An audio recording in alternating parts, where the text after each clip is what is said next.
السلام علیکم ورحمۃ اللہ وبرکاتہ۔ ان الحمد للہ نحمده ونستعینه ونستغفره ونعوذ باللہ من شرور انفسنا ومن سیئات اعمالنا، من يهده الله فلا مضل له ومن يضلل فلا هادي له، واشهد ان لا اله الا الله وحده لا شريك له، واشهد ان محمدا عبده ورسوله۔ اما بعد فإن خير الحديث كتاب الله، وخير الهدي هدي محمد صلى الله عليه وسلم، وشر الأمور محدثاتها، وكل محدثة بدعة، وكل بدعة ضلالة، وكل ضلالة في النار۔ أعوذ بالله من الشيطان الرجيم، من حمزه ونفخه ونفثه۔ يا أيها الذين آمنوا اتقوا الله حق تقاته ولا تموتن إلا وأنتم مسلمون۔ يا أيها الناس اتقوا ربكم الذي خلقكم من نفس واحدة وخلق منها زوجها وبث منهما رجالا كثيرا ونساء، واتقوا الله الذي تساءلون به والأرحام إن الله كان عليكم رقيبا۔ يا أيها الذين آمنوا اتقوا الله وقولوا قولا سديدا يصلح لكم أعمالكم ويغفر لكم ذنوبكم، ومن يطع الله ورسوله فقد فاز فوزا عظيما۔ اللهم صل على محمد وعلى آل محمد كما صليت على إبراهيم وعلى آل إبراهيم إنك حميد مجيد۔ اللهم بارك على محمد وعلى آل محمد كما باركت على إبراهيم وعلى آل إبراهيم إنك حميد مجيد۔ حمد و ثنا اللہ رب العزت ہی کے لیے ہے، اور درود و سلام ہو محمد رسول اللہ صلی اللہ علیہ وسلم پر۔ محترم بھائیوں، عشرہ مبشرہ یعنی وہ 10 صحابہ خوش نصیب جنہیں نبی صلی اللہ علیہ وسلم نے دنیا میں ایک ہی مجلس کے اندر اور اپنی ایک ہی حدیث کے اندر جنت کی بشارت دی۔ ان میں سے پہلے خوش نصیب ابو بکر رضی اللہ تعالی عنہ کے بارے میں پچھلے جمعے کچھ باتیں ہو چکی ہیں۔ آج دوسرے خوش نصیب حضرت عمر رضی اللہ تعالیٰ عنہ کے بارے میں کچھ باتیں بیان ہوں گی۔ اللہ کے نبی صلی اللہ علیہ وسلم نے فرمایا کہ عمر فی الجنہ، کہ عمر جنتی ہے۔ اس 10 خوش نصیبوں میں سے ایک عمر بھی ہے۔ صحیح بخاری کے اندر ایک حدیث ہے کہ نبی صلی اللہ علیہ وسلم نے فرمایا دخلت الجنہ، میں جنت میں داخل ہوا، فرأیت رمیثا، میں نے جنت میں رمیثا کو دیکھا۔ یہ ابو طلحہ انصاری رضی اللہ تعالیٰ عنہ کی بیوی تھی، بڑی نیک تھی، انس رضی اللہ تعالیٰ عنہ کی والدہ تھی۔ فرمایا کہ میں نے رمیثا کو جنت میں دیکھا، اور سمیت خشفا، اور میں نے جنت میں کسی کے پاؤں کی چاپ اور آواز سنی۔ میں نے کہا یہ آواز کس کی ہے؟ تو مجھے یہ کہا گیا کہ ھذا بلال، یہ بلال کی آواز ہے۔ بلال چلتا زمین پر تھا، لیکن اس کے قدموں کی آہٹ اور آواز جو تھی وہ جنت میں سنائی دیتی تھی۔ نبی صلی اللہ علیہ وسلم نے فرمایا فرأیت قصرا، تو میں نے ایک محل دیکھا۔ محل جو تھا وہ باہر سے بڑا خوبصورت، بڑا ہی خوبصورت۔ میرے دل کے اندر خواہش پیدا ہوئی کہ یہ محل باہر سے اتنا خوبصورت ہے، اندر سے کس قدر خوبصورت ہوگا۔ میں نے پوچھا یہ محل کس کا ہے؟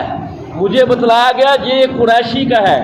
نبی صلی اللہ علیہ وسلم نے فرمایا کہ میرے دل کے اندر جو امید باقی رہی، کیونکہ میں بھی قریشی ہوں، تو مجھے پھر بتلایا گیا یہ آپ کے صحابی عمر کا محل ہے۔ رسول اللہ صلی اللہ علیہ وسلم نے فرمایا میں نے دیکھا یہ محل باہر سے اتنا خوبصورت ہے، اندر سے کس قدر خوبصورت ہوگا۔ میں اس کے اندر داخل ہونے لگا تو میں نے ایک حور کو دیکھا، وہ وضو کر رہی تھی، تو مجھے عمر کی غیرت یاد آ گئی۔ عمر رضی اللہ تعالیٰ عنہ کو نبی صلی اللہ علیہ وسلم نے یہ بات بیان کی تو وہ رونے لگ گئے، کہنے لگے اے اللہ کے نبی صلی اللہ علیہ وسلم کیا میں آپ پر غیرت کروں گا؟ فرمایا مجھے عمر کی غیرت یاد آ گئی، اور میں نے اس محل کے اندر اس وجہ سے میں داخل نہیں ہوا۔ یعنی صحیح بخاری کے اندر یہ اللہ کے نبی صلی اللہ علیہ وسلم کا فرمان ہے۔ ترمذی کے اندر ہے کہ اللہ کے نبی صلی اللہ علیہ وسلم نے فرمایا ان اللہ جعل الحق علی لسان عمر و قلبہ، اللہ تعالیٰ نے عمر رضی اللہ تعالیٰ عنہ کی زبان پر اور عمر رضی اللہ عنہ کے دل پر حق کو جاری کر دیا ہے۔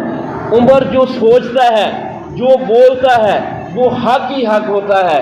اس طرح صحیح بخاری کے اندر ایک حدیث ہے کہ نبی صلی اللہ علیہ وسلم نے فرمایا ما سالک عمر فجن الا سالک شیطان فجن غیر فج عمر، کہ عمر جس گلی سے گزرتا ہے شیطان اس گلی سے گزرنا بند کر دیتا ہے، شیطان اس راستے کو چھوڑ دیتا ہے۔ یہ عمر رضی اللہ عنہ کا تقویٰ تھا، ان کی پرہیزگاری تھی، ان کا دین کے ساتھ مضبوط تعلق تھا، جس کی وجہ سے شیطان ان پر اثر انداز نہیں ہوتا تھا۔ اور آپ دیکھیں کہ عبداللہ بن عمر رضی اللہ تعالیٰ عنہ کہا کہتے ہیں، صحیح بخاری کے اندر ہے، ترمذی کے اندر جو روایت ہے کہ کننا نقول و رسول اللہ صلی اللہ علیہ وسلم حی، کہ ہم کہا کرتے تھے، ہم صحابہ کہا کرتے تھے، رسول اللہ صلی اللہ علیہ وسلم اس وقت ہمارے اندر موجود ہوتے تھے، زندہ تھے، کیا کہتے تھے کہ اللہ کے نبی صلی اللہ علیہ وسلم کے بعد اس امت میں سب سے افضل ابو بکر ہے، پھر عمر ہے۔ یہ ہم کہا کرتے تھے۔ یہ صحابہ کرام رضی اللہ تعالیٰ عنہ کا اجماع ہے کہ اس امت میں سب سے افضل اللہ کے نبی صلی اللہ علیہ وسلم کے بعد ابو بکر ہے اور پھر عمر ہے۔ عشرہ مبشرہ، یہ 10 صحابہ جن کو اللہ کے نبی صلی اللہ علیہ وسلم نے دنیا کے اندر جنت کی بشارت دی ہے، ان کے فضائل بے شمار ہیں، لیکن ہم نے صرف فضائل کو نہیں دیکھنا ہے، ہم نے اس انداز سے ان کے فضائل کو لینا ہے تاکہ ہمیں پتہ چلے کہ ان کے اندر کون سی خوبیاں تھیں، کون سی صفات تھی، اور دین کے ساتھ ان کا کس قسم کا تعلق تھا، تاکہ ہمارا بھی وہ تعلق بنے اور ہمیں بھی جنت میں جانے کی سعادت مل جائے۔ اللہ کے نبی صلی اللہ علیہ وسلم کا عمر رضی اللہ عنہ کے بارے میں کئی فرمان ہیں۔ فرمایا کہ اگر میرے بعد کوئی نبی ہوتا تو عمر ہوتا۔ فرمایا پہلی امتوں کے اندر کچھ ایسے افراد ہوتے تھے کہ جن کی زبانوں پر فرشتے بولتے تھے، میری امت میں سے اگر کوئی ہے تو وہ عمر ہے۔ علماء نے ایسی قرآن کی آیتیں جمع کی ہیں کہ جن میں اللہ تعالیٰ نے عمر رضی اللہ عنہ کی تائید کی ہے، بے شمار آیتیں ہیں۔ مثلا بدر کا واقعہ ہو یا نبی صلی اللہ علیہ وسلم کی بیویوں کے پردے کی بات ہو، عائشہ رضی اللہ تعالیٰ پر جو بہتان لگایا گیا ہو، یہ سب باتیں عمر رضی اللہ عنہ پہلے کی ہیں اور بعد میں اللہ تعالیٰ نے آیتیں نازل کی ہیں۔ لیکن آپ دیکھیں کہ نبی صلی اللہ علیہ وسلم کی جتنے صحابہ ہیں، یہ سارے کے سارے کسی دعوت، کسی تبلیغ کے نتیجے میں مسلمان ہوئے ہیں۔ یعنی ابو بکر رضی اللہ عنہ کی دعوت پر یا کسی اور صحابی کی دعوت پر انہوں نے اسلام قبول کیا ہے، لیکن عمر رضی اللہ عنہ کو یہ اختصاص حاصل ہے کہ یہ اللہ کے نبی صلی اللہ علیہ وسلم کی دعا کے نتیجے میں مسلمان ہوئے۔ اللہ کے نبی صلی اللہ علیہ وسلم کی مراد تھے۔ سنن ترمذی کی روایت ہے کہ اللہ کے نبی صلی اللہ علیہ وسلم نے دعا کی، اللہم اعز الاسلام، اے اللہ اسلام کو قوت دے، اسلام کو عزت دے، بِأَحَبِّ هَذَيْنِ الرَّجُلَيْنِ، ان دو آدمیوں کے ساتھ جو تجھے محبوب ہے، ان دو آدمیوں میں سے جو تجھے محبوب ہے۔ فرمایا ایک عمر ابن الخطاب و عمر ابن ہشام، ایک عمر بن خطاب کے بیٹے عمر میں سے ایک بندہ، یا ہشام کے بیٹے عمر میں سے، ہشام کا بیٹا عمر جو اپنی دانائی میں اس قدر مشہور تھا کہ قریش کے لوگ اسے ابو الحکم کہتے تھے، لیکن مسلمانوں نے اسے ابو جہل کے نام سے معصوم کیا۔ اور عمر رضی اللہ تعالیٰ جو تھے، جن کے پاس قریش کا جاہلیت کے اندر قریش کا عہدہ سفیر کا تھا، لوگوں کے معاملات کو بنانا، ان کے پاس جانا، یہ بڑا دنائی والا عہدہ ہوتا ہے۔ اللہ کے نبی صلی اللہ علیہ وسلم نے جو دعا کی کہ اے اللہ اپنے ان دو محبوب بندوں میں سے، دو محبوب میں سے جو تجھے زیادہ محبوب ہے، وہ کون تھا؟ عمر بن خطاب رضی اللہ تعالیٰ عنہ۔ آپ دیکھیں جی اللہ کے نبی صلی اللہ علیہ وسلم کی دعا ہے کہ اے اللہ جو تجھے زیادہ محبوب ہے اور اللہ کے نبی صلی اللہ علیہ وسلم کے مطلوب ہیں، یعنی اللہ کے نبی صلی اللہ علیہ وسلم کے بھی محبوب ہے، تو ہم دیکھیں کہ ہمیں اللہ اور اس کے رسول کی محبت ہمیں کیسے حاصل ہوگی۔ اللہ کے نبی صلی اللہ علیہ وسلم نے ایک بار عمر رضی اللہ عنہ سے کہا کہ اے عمر تم مجھ سے کس قدر محبت کرتے ہو؟ تو عمر رضی اللہ عنہ کہ اللہ کے نبی صلی اللہ علیہ وسلم اپنی جان کے علاوہ آپ سے ہر چیز سے بڑھ کر محبت کرتا ہوں۔ نبی صلی اللہ علیہ وسلم نے فرمایا کوئی بندہ اس وقت تک مومن نہیں ہو سکتا جب تک اپنی جان سمیت مجھ سے محبت کرے۔ عمر رضی اللہ عنہ نے فوراً کہا کہ اللہ کے نبی صلی اللہ علیہ وسلم مجھے آپ سے اپنی جان سے بھی بڑھ کر محبت ہو گئی۔ یعنی ہم دیکھیں کہ اللہ اور اس کے رسول کہ ہم کیسے محبوب بن سکتے ہیں۔ عمر رضی اللہ تعالیٰ عنہ کے اندر کیا صفات تھی؟ دو صفات آپ دیکھیں، دو صفات۔ ایک، اس بندے کو اللہ اور اس کے رسول سے محبت ہوگی، اور اللہ کے رسول کو اس بندے سے محبت ہوگی جسے قرآن سے محبت ہے۔ ہم دیکھیں ہم 24 گھنٹوں کے اندر اس قرآن کو کتنا وقت دیتے ہیں، اس کو پڑھنے میں، اس کو سمجھنے میں، اس کو آگے پھیلانے میں۔ صحیح بخاری کے اندر ہے کہ عمر رضی اللہ عنہ نے مکے کے اندر ایک گورنر مقرر کیا، اور مقام عثمان پر اس گورنر سے ملاقات ہوئی، تو عمر رضی اللہ عنہ نے کہا کہ مکے پر کس کو گورنر مقرر کر کے آئے ہو؟ اپنا قائم مقام کس کو مقرر کیا ہے؟ تم تو مجھے مقام عثمان پر نظر آ رہے ہو۔ انہوں نے کہا کہ میں نے مکے والوں پر ابن ابزہ کو مقرر کیا ہے۔ عمر رضی اللہ عنہ نے کہا ابن ابزہ کون ہے؟ کہنے لگے ابن ابزہ ہمارا ایک آزاد کردہ غلام ہے، عبد الرحمن بن ابزہ یہ ہمارا ایک آزاد کردہ غلام ہے۔ عمر رضی اللہ عنہ نے کہا تم مکہ والوں پر ایک غلام کو مقرر کر کے آگے ہو؟ تو انہوں نے کہا کہ وہ اللہ کی کتاب کا آپ کا علم جاننے والا ہے، اس کے فرائض کو جانتا ہے۔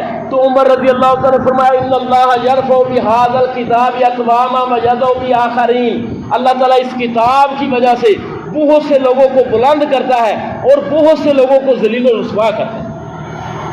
عمر رضی اللہ عنہ کی جو مجلس شورا کی تھی اس کے اندر وہ صحابہ تھے جو اہل القرآن تھے۔ عبداللہ بن عباس رضی اللہ عنہ چھوٹی عمر کے تھے، انہیں بھی اپنی مجلس میں شامل کر لیا۔ کئی لوگوں نے اعتراض کیا تو قرآن کی آیت ایک دن مجلس کے اندر پیش کی کہ اللہ کا فرمان ہے اذا جاء نصر اللہ والفتح، بتلاؤ جی آیت کب نازل ہوئی، یہ سورہ کب نازل ہوئی؟ کسی نے کہا اس کے اندر فتح کی بشارت دی گئی ہے، کسی نے کوئی بات کی۔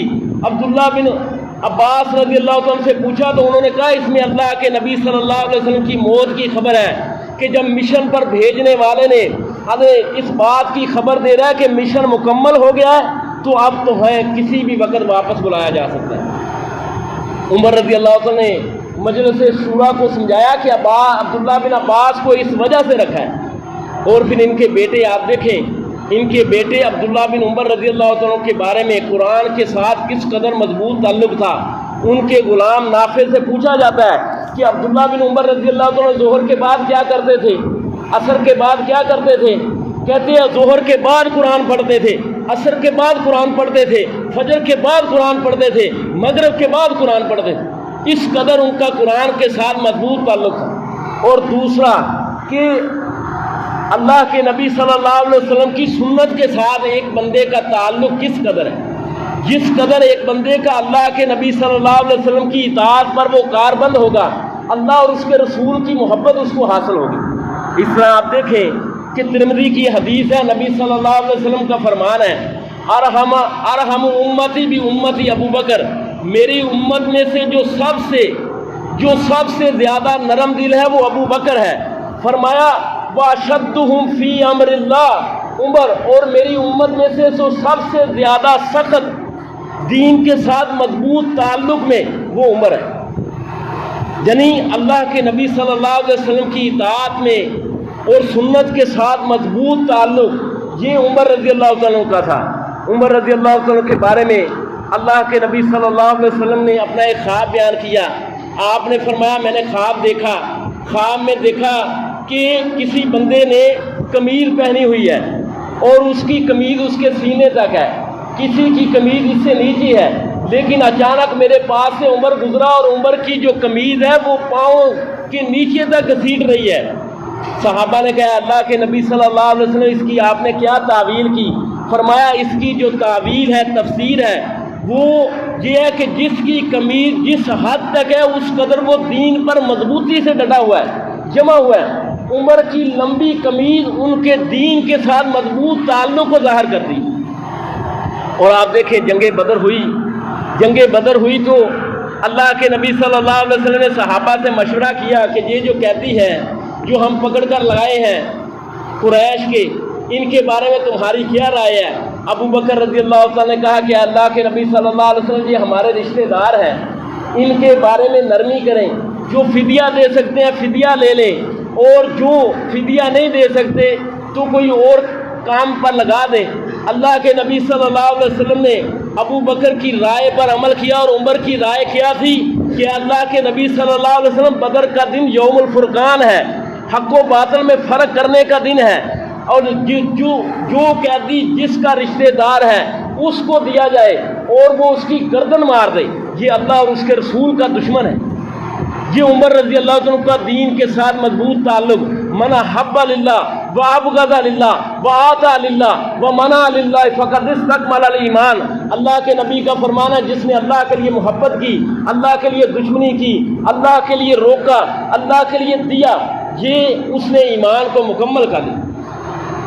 حضرت عمر رضی اللہ عنہ نے اپنے دور حکومت کے اندر ایک بار بیٹھے ہوئے ہیں، آپ نے مجلس شورا کے سامنے یہ بات رکھی کہ یہ جو ہم حج یا عمرے کے درمیان رمل کرتے ہیں، یعنی پہلوانوں کی پہلے 3 چکروں میں چال چلتے ہیں اور یہ دائیں کندھے کو ننگا رکھتے ہیں، یہ کیوں ہے؟ یہ اس لیے ہے کہ اللہ کے نبی صلی اللہ علیہ وسلم کو اطلاع ملی تھی کہ قریش نے یہ باتیں کی تھی کہ مدینے کے اندر جس کا پہلے نام یثرب تھا اس کے اندر بخار تھا، اور اس بخار نے ان مسلمانوں کو کمزور کر دیا ہوگا، اور یہ تو 7 چکر نکال ہی نہیں سکیں گے۔ تو اللہ کے نبی صلی اللہ علیہ وسلم نے صحابہ سے کہا کہ ہم پہلے 3 پہلوانی کے چکر چلیں گے اور اپنے کندھے کو ننگا رکھ کر اپنے ڈولے اور اپنی جسم کی مضبوطی ان کافروں کو دکھائیں گے۔ کہنے لگے اب اس مکہ دارالسلام بن گیا ہے، اب کوئی یہ نہ کہے کہ جی اب ان کی کوئی ضرورت نہیں ہے۔ یہ یاد رکھو جی اللہ کے نبی صلی اللہ علیہ وسلم کی سنت ہے، کوئی حاکم اس کو بدل نہیں سکتا ہے۔ یہ عمر رضی اللہ عنہ نے کہا، اور پھر حضرت عمر رضی اللہ عنہ طواف کر رہے ہیں، طواف کرتے کرتے انہوں نے یہ دیکھا یہ میری قوم، یہ پتھروں کو پوجنے والے، یہ طواف کے دوران اب میں حجر اسود کا بوسہ لوں گا تو کہیں یہ نہ کہنے لگے کہ مسلمان بھی پتھر کو چومتے ہیں، یہ بھی کوئی نفع نقصان دیتے ہیں۔ حجر اسود کے پاس آئے، فرمایا انی اعلم کا بانک حجر، اے حجر اسود میں جانتا ہوں تو ایک پتھر ہے، لا تنفع ولا تضر، نہ تو نفع دے سکتا نہ نقصان دے سکتا ہے، لیکن میں تجھے بوسہ کیوں دے رہا ہوں؟ میں نے اپنے نبی کو دیکھا ہے، لیکن اگر میرے نبی نے تجھے بوسہ نہ دیا ہوتا تو میں تجھے بوسہ نہ دیتا۔ یہ مضبوط دین کے ساتھ تعلق، اشدہم علی امر اللہ، اللہ کے معاملے میں سخت، یعنی جو دنیا کے اندر آپ دیکھیں کئی نظریات ہیں، بھانت بھانت کی بولیاں ہیں، لیکن ہمارا دین کے ساتھ کس قسم کا تعلق ہے؟ کیا اللہ اور اس کے رسول کی بات ہمارے سامنے آئے اور ہم یہ کہتے ہیں نہیں جی یہ ہمارے خاندان کے اندر نہیں ہے، یہ دل نہیں مانتا ہے۔ حسن بصری رحمہ اللہ کا قول ہے، وہ عمر رضی اللہ عنہ کا تذکرہ کیا کرتے تھے تو کہتے تھے کہ عمر رضی اللہ عنہ کو جو سبقت حاصل ہے وہ کوئی اس وجہ سے نہیں ہے کہ یہ اسلام میں پہل کرنے والے تھے، 39 پہلے مسلمان لوگ ہو چکے تھے، 40واں نمبر ان کا تھا۔ کہتے تھے کہ عمر رضی اللہ عنہ کو جو مقام ملا اس وجہ سے نہیں ملا تھا کہ یہ پہلے اسلام لائے ہیں، یا انہیں جو دین میں سبقت کا مقام ملا اس وجہ سے نہیں ملا تھا کہ یہ انہوں نے اللہ کے راستے میں بہت زیادہ مال خرچ کیا جس طرح عثمان رضی اللہ عنہ نے خرچ کیا، عبد الرحمن بن عوف رضی اللہ عنہ، بلکہ ان کو دین میں سبقت اور آگے بڑھنے کا مقام اس وجہ سے حاصل تھا، دین کے ساتھ مضبوط تعلق کی وجہ سے اور دنیا کو حقیر جاننے کی وجہ سے۔ ان کا فرمان ہے حاسبوا قبل ان تحاسبوا، لوگوں اپنا محاسبہ کر لو اس سے پہلے کہ تمہارا محاسبہ کیا جائے۔ وَزِنُوا قَبْلَ أَن تُوزَنُوا، اپنے آپ کو تول لو کہ اس سے پہلے کہ تم قیامت کے دن ایک ترازو لگے جس میں تمہاری نیکیاں اور برائیوں کو تولا جائے۔ وَتَزَيَّنُوا لِعَرْضِ الْأَكْبَرِ، اور اپنے آپ کو بڑی پیشی کے لیے تیار کر لو۔ ایک میدان لگنا ہے جس کے اندر بڑی پیشی ہوگی۔ یہ ان کا فرمان ہے دنیا کو حقیر جاننے میں۔ یہ بیت المقدس، یہ آج کل اس کا بڑا چرچا ہے۔ یہودیوں کا دعویٰ ہے یہ انبیاء کی سرزمین تھی اور یہ ہمارا ہے۔ بیت المقدس کے حوالے سے آپ سنیں، عمر رضی اللہ عنہ کے مجاہدین نے جب اس شام کی سرزمین کو، اس وقت یہ سارا علاقہ شام ہوتا تھا، آج کے 4 ملکوں پر شام مشتمل تھا، لبنان اور یہ شام، موجودہ شام، فلسطین اور یہ اردن، یہ 4 ملکوں پر اس زمانے کے اندر شام کا ملک تھا۔ عمر رضی اللہ عنہ کے مجاہدین نے جب بیت المقدس شہر کا محاصرہ کیا تو اس وقت کے عیسائیوں نے یہ شرط مسلمانوں کے سامنے رکھی کہ ہم چابیاں تب دیں گے، شہر آپ کے حوالے تب کریں گے جب مسلمانوں کا خلیفہ ہمارے پاس ہے۔ عمر رضی اللہ عنہ کے پاس یہ خبر پہنچی، عمر رضی اللہ عنہ نے مشورہ کیا، مشورے میں علی رضی اللہ عنہ، یہ دیکھیں تفریق کرنے والوں نے کس قدر ظالموں نے تفریق کی ہے۔ عمر رضی اللہ عنہ کو مشورہ دیا علی رضی اللہ عنہ نے۔ علی رضی اللہ عنہ نے کہا کہ آپ جائیں، شام جائیں، اور اس سے کیا ہوگا کہ اللہ تعالیٰ مسلمانوں کو عزت دے گا، اسلام کو غلبہ ملے گا اور فتح مکمل ہوگی۔ عمر رضی اللہ عنہ مدینے سے شام کی طرف نکلے ہیں اور اپنا قائم مقام کس کو بنایا ہے؟ علی رضی اللہ عنہ، اپنا قائم مقام علی رضی اللہ عنہ کو بنایا ہے۔ اور عمر رضی اللہ عنہ مدینے سے نکلے ہیں شام کی طرف۔ رات ساتھ کون ہے؟ آپ کا غلام اسلم ہے۔ باری ایک ہی سواری ہے، باری مقرر ہوتی ہے، کبھی وہ غلام اسلم سوار ہوتا ہے، کبھی عمر رضی اللہ عنہ سوار ہوتے ہیں، جہاں تک کہ شہر قریب آ جاتا ہے عمر رضی اللہ عنہ اترتے ہیں، غلام سے کہتے ہیں باری اب تیری۔ غلام کہتا ہے کہ آپ امیر المومنین ہیں، لوگ کیا کہیں گے، آپ سوار ہو جائیں۔ عمر رضی اللہ عنہ نے سواری کی مہار پکڑی، کہا سوار ہو۔ شہر میں اس شان سے داخل ہوتے ہیں کہ جوتا بھی ٹوٹ گیا ہے، ایک ہاتھ میں جوتا ہے، دوسرے ہاتھ میں سواری کی مہار ہے۔ اور آگے سے کیا ہے، شہر کا منظر کیا ہے، عیسائیوں کے پادری تورات اور انجیل کو کھول کر بیٹھے ہوئے ہیں۔ ان کی کتابوں کے اندر یہ تحریر لکھی ہوئی تھی کہ اس شہر کو وہ بندہ فتح کرے گا جو اس شان سے داخل ہوگا کہ سواری پر اس کا غلام سوار ہوگا اور سواری کی مہار اس کے ہاتھ میں ہوگی اور شہر میں وہ ننگے پاؤں داخل ہوگا۔ عمر رضی اللہ عنہ اس شان سے داخل ہوئے۔ عیسائی پادریوں نے اپنے شہر کی چابیاں عمر رضی اللہ عنہ کے حوالے کی۔ قرآن کہتا ہے محمد رسول اللہ، محمد صلی اللہ علیہ وسلم اللہ کے رسول ہیں۔ والذین معہ اشداء علی الکفار ورحماء بینہم، اور جو آپ کے ساتھی ہیں وہ کافروں پر سخت دل ہیں، آپس میں نرم ہیں۔ آگے اللہ نے کیا کہا، ذالک مثلہم فی التوراۃ، یہ ان کی مثال تورات میں ہے، ومثلہم فی الانجیل، اور یہ ان کی مثال انجیل میں تھی۔ عیسائی پادریوں نے ایسے نہیں اپنی شہر کی چابیاں ان کے حوالے کی، ان کی کتابوں میں لکھا تھا کہ اس شہر کو وہ بندہ فتح کرے گا جو اس شان سے داخل ہوگا کہ سواری پر غلام سوار ہوگا اور اس بندے کے ہاتھ میں مہار ہوگی اور پاؤں سے ننگا ہوگا۔ یعنی عمر رضی اللہ تعالیٰ نے اس آدھی دنیا کا فاتح، الفضل ما شہدت بہ الاعداء، فضیلت تو وہ ہے جس کی دشمن بھی اقرار کرے۔ انگریزوں نے کتابیں لکھی، کہنے لگے کہ اگر اسلام کو ایک اور عمر مل جاتا تو آج پوری دنیا کے اندر اسلام کا پرچم لہرا رہا ہوتا۔ 22 لاکھ مربع میل پر حکمرانی کرنے والا، کیسر و کسریٰ کی جس نے کمر توڑ دی۔ لیکن کیا ہوتا ہے جب خلیفہ بنے تو ان کی سیرت دیکھیں، راتوں کی نیند اڑ گئی۔ یہ عہدہ مل جانا، اپنی قوم کے ساتھ کس قسم کا ان کا تعلق تھا۔ اللہ کے نبی صلی اللہ علیہ وسلم کا فرمان ہے، ما من عبد یستری اللہ رعیۃ، اللہ تعالیٰ کسی بندے کو کسی رعایا پر امیر بنا دے، فرمایا یوم یموت وہو غاش، اور وہ ان کا حکمران بن کے اس کے دل کے اندر اپنی رایا کے بارے میں کوئی دھوکہ ہو، فرمایا اللہ داخل النار، اللہ تعالیٰ اس بندے کو جہنم میں داخل کرے۔ ابو ذر رضی اللہ تعالیٰ نے اللہ کے نبی صلی اللہ علیہ وسلم سے کہا اللہ کے نبی عہدہ دے دیں۔ آپ نے فرمایا کہ ابو ذر یہ امانت ہے، یہ عہدہ امانت ہے، اور جس نے اس امانت میں خیانت کی اس کو الٹی چھری سے گویا کہ ذبح کر دیا گیا، یعنی ایک تو ذبح کیا گیا، دوسرا الٹی چھری کے ساتھ۔ ہمارے حکمرانوں کو آپ دیکھ لیں، یہ اپنے خاندان کے امور کو سنوارنے میں لگے ہوئے ہیں یا اپنی جیبوں کو بھرنے میں لگے ہوئے ہیں۔ اللہ کے نبی نے کیا فرمایا کہ جس کو عہدہ مل گیا اور اس نے اس امانت میں خیانت کی، گویا کہ وہ الٹی چھری سے ذبح کر دیا گیا۔ یہ کس قدر خطرناک ہے، لیکن جو بندہ اس کا خیال کرے، اپنی رعایا کے ساتھ بہترین تعلق بنائے، اللہ تعالیٰ اس کے بارے میں کیا فرمایا اللہ کے نبی نے کہ سبعۃ یظلھم فی ظلہ لا ظل الا ظلہ۔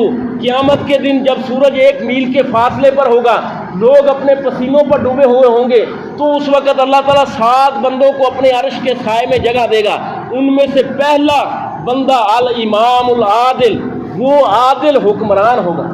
عمر رضی اللہ عنہ کی یہ فضیلت ہے، انہوں نے زمین پر عدل کا نظام قائم کیا، اور کس قدر عدل کا نظام قائم کیا، جب عہدہ ملا تو ان کی نیندیں اڑ گئی۔ بے شمار واقعات ہیں، صرف ایک واقعہ بیان کروں گا، اس کے بعد ان کی شہادت کا ذکر کروں گا۔ گشت کرتے ہوئے ایک بار باہر نکلے کہ مدینے سے باہر کچھ قبائل آئے ہوئے ہیں۔ عبد الرحمن بن عوف رضی اللہ عنہ کو لیا، کہنے لگے کہ چل کر ان کا پہرا دیتے ہیں، ان کی نگرانی کرتے ہیں، وہاں چل کر نفل پڑھیں گے، تہجد کا وقت بھی ہونے والا آلا ہے۔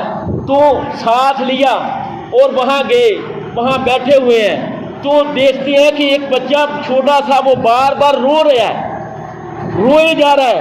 اس کی ماں سے کہا کہ یہ بچہ رو رہا ہے، تم اسے کیوں نہیں چپ کرواتے؟ البدایہ والنہایہ کے اندر امام ابن کثیر نے اپنی تاریخ ابن کثیر کے اندر یہ واقعہ نقل کیا ہے۔ اس عورت نے کہا کہ یہ بچہ اس لیے رو رہا ہے، یہ دودھ مانگ رہا ہے اور میں اسے دودھ نہیں پلا رہی ہوں۔ عمر رضی اللہ عنہ نے کہا تم دودھ کیوں نہیں پلا رہی؟ کہنے لگی دودھ اس لیے نہیں پلا رہی کہ اس کا دودھ چھڑا دیا ہے۔ کہنے لگے چھوٹا بچہ ہے، تم نے اس کا دودھ کیوں چھڑایا؟ کہا امیر المومنین کا حکم ہے، جس بچے کا دودھ چھڑا دیا جائے گا اس کا وظیفہ جاری ہوگا، تو میں نے اس وجہ سے اس کا دودھ چھڑا دیا۔ عمر رضی اللہ عنہ بے چین ہو گئے، فوراً مسجد نبوی میں آئے، فجر کی نماز پڑھائی، رو کر فجر کی نماز پڑھائی کہ لوگوں نے میرا قانون کیا تھا کہ قدرتی طور پر جو بچہ دودھ چھوڑ دے گا اس کا وظیفہ جاری ہوگا، لوگوں نے اس میرے قانون کا غلط استعمال کیا۔ فوراً حکم جاری کیا کہ آج سے ہر پیدا ہونے والے بچے کا اس کے پیدا ہوتے ہی وظیفہ جاری ہو۔ عمر رضی اللہ عنہ کی آپ شہادت دیکھیں، فجر کی نماز کا وقت تھا، 26 ذو الحجہ کا دن تھا، لیکن 26 ذو الحجہ کو ابو لؤلؤ فروز نامی آدمی نے محراب میں چھپ کر ان پر حملہ کیا۔ فجر کی نماز پڑھانے آتے تھے تو صفوں کو درست کرواتے تھے، یہ عمر رضی اللہ عنہ کا طریقہ تھا۔ صفیں جب درست ہو گئی، عمر رضی اللہ عنہ نے قرات شروع کی۔ جب سورہ احزاب کی اس آیت پر پہنچے وکان اللہ کا جو فیصلہ ہے وہ پورا ہو کر رہنے والا ہے، اس آیت پر پہنچے تو اس ظالم نے 2 دھاری خنجر کے ساتھ عمر رضی اللہ عنہ پر حملہ کیا۔ عمر رضی اللہ عنہ نے کہا کہ اس کتے نے مجھے زخمی کر دیا ہے، اس نے مجھے مار دیا ہے۔ اس کے بعد عبد الرحمن بن عوف رضی اللہ عنہ کو آگے کیا، وہ بھاگنے لگا تو 13 مسلمانوں پر اس نے 2 دھاری اپنے خنجر کے ساتھ جو زہر کے ساتھ آلودہ تھا اس کے ساتھ حملہ کیا، 7 مسلمان شہید ہو گئے۔ جب اسے یہ خدشہ لاحق ہوا کہ میں پکڑا جاؤں گا تو اس نے اپنے آپ کو بھی مار لیا۔ نماز ہوئی، عمر رضی اللہ عنہ کو زخمی حالت میں گھر لایا گیا، دودھ پیش کیا گیا، دودھ ان کے پیٹ سے نیچے نکل گیا۔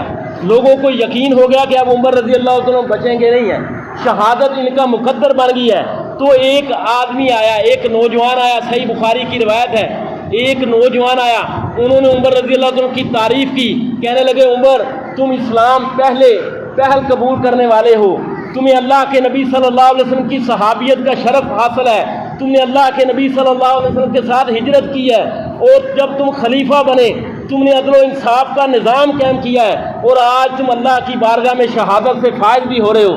وہ نوجوان جانے لگا، عمر رضی اللہ عنہ نے اس کو بلایا، کہا بھتیجے یہ جو شلوار پجامہ یہ تمہارے ٹخنوں سے نیچے ہے اس کو اوپر کر لے، اس سے تمہارا جو لباس ہے یہ زیادہ دیر چلے گا اور اللہ کے تقوی کے بھی زیادہ قریب ہے۔ یعنی ایسی حالت میں وہ بندہ جو عمر رضی اللہ عنہ کی تعریفیں کر رہے ہیں، نیکی کا حکم اسے بھی دے رہے ہیں، اسے بھی نیکی کا حکم دے رہے ہیں، برائی سے روک رہے ہیں۔ اور آپ دیکھیں یہ چادر شلوار ٹخنوں سے نیچے رکھنا یہ کوئی معمولی گناہ نہیں ہے، علماء نے اسے کبیرہ گناہ شمار کیا ہے۔ بات 1 انچ نیچے یا 1 انچ اوپر کی نہیں ہے، بات اللہ کے رسول کے فرمان کی ہے۔ اللہ کو یہ عذاب پسند نہیں ہے کہ کوئی بندہ چادر شلوار نیچے ٹخنوں سے لٹکا کر زمین پر چلے، یہ تکبر کی چال ہے۔ اور پھر عمر رضی اللہ عنہ نے اپنے بیٹے سے کہا کہ عمر کے بیٹے دیکھو مجھ پر کتنا قرض ہے۔ اس زمانے کا عمر رضی اللہ عنہ پر 86,000 ریال درہم قرض تھا۔ یعنی ایسی حالت میں ایک بندے کو کس چیز کی فکر ہونی چاہیے؟ قرض کی فکر ہونی چاہیے۔ اور عمر رضی اللہ عنہ نے کہا میرے بیٹے عائشہ رضی اللہ تعالیٰ عنہ ام المومنین کے پاس جاؤ اور جا کر میرا سلام کرنا اور ان سے اجازت مانگنا کہ ان سے امیر المومنین نہ کہنا، ان سے کہنا کہ عمر رضی اللہ عنہ اپنے 2 ساتھیوں کے ساتھ یہاں دفن ہونے کی اجازت مانگ رہے ہیں۔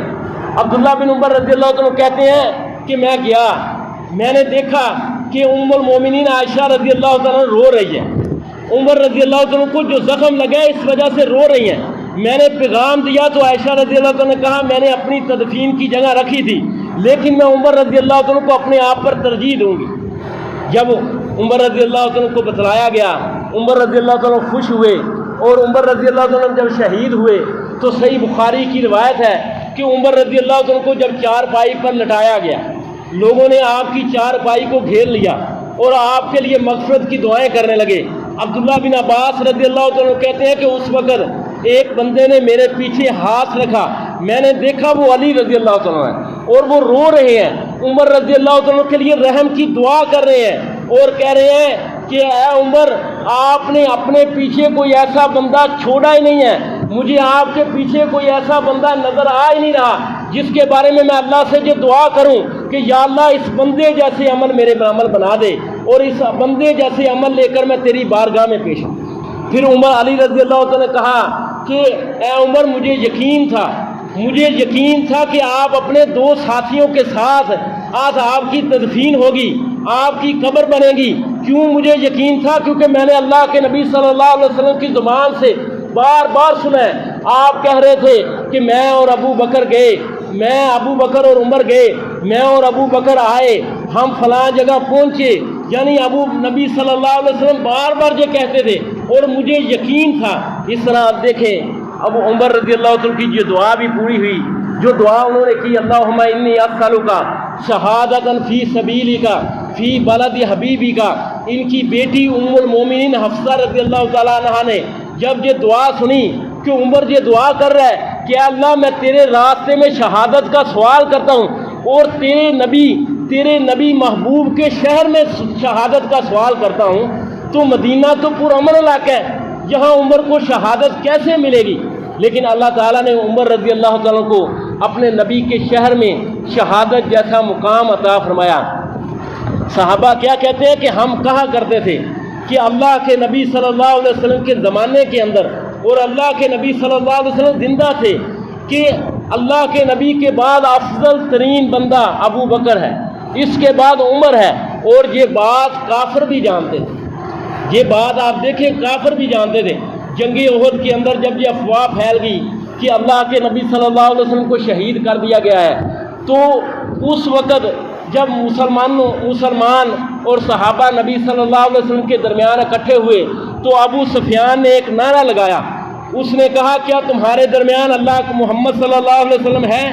تمہارے درمیان ابو بکر ہے؟ تمہارے درمیان عمر ہے؟ جب آواز نہیں آئی تو اس نے کہا حبل کیجئے، یہ نعرہ لگایا اللہ کے نبی صلی اللہ علیہ وسلم کی توحید کی غیرت۔ آپ نے فرمایا عمر جواب کیوں نہیں دیتے؟ عمر رضی اللہ عنہ نے کہا اللہ کے نبی صلی اللہ علیہ وسلم اس دشمن دین کو کیا جواب دوں؟ آپ نے فرمایا تم یہ کہو اللہ مولانا ولا مولا لکم، اللہ یہ ہمارا کارساز ہے، تمہارا کوئی کارساز نہیں۔ یعنی ایک کافر بھی جانتے تھے کہ ابو نبی صلی اللہ علیہ وسلم کے بعد اس امت میں سب سے زیادہ درجہ کس کا ہے؟ اس نے کہا تمہارے درمیان ابو بکر ہے، تمہارے درمیان عمر ہے۔ اور آج آپ دیکھیں ان کے ناموں سے کچھ ہمارے مسلمان کہنے والے لوگوں کو چڑ ہوتی ہے۔ اللہ کے نبی کا کیا فرمان تھا کہ عمر جس گلی سے گزرتا ہے شیطان اس گلی کو چھوڑ دیتا ہے۔ یہ عمر رضی اللہ عنہ کا راستہ ہے۔ اللہ تعالیٰ سے دعا ہے وہ بات کو سمجھنے اور عمل کرنے کی توفیق عطا فرمائے گا۔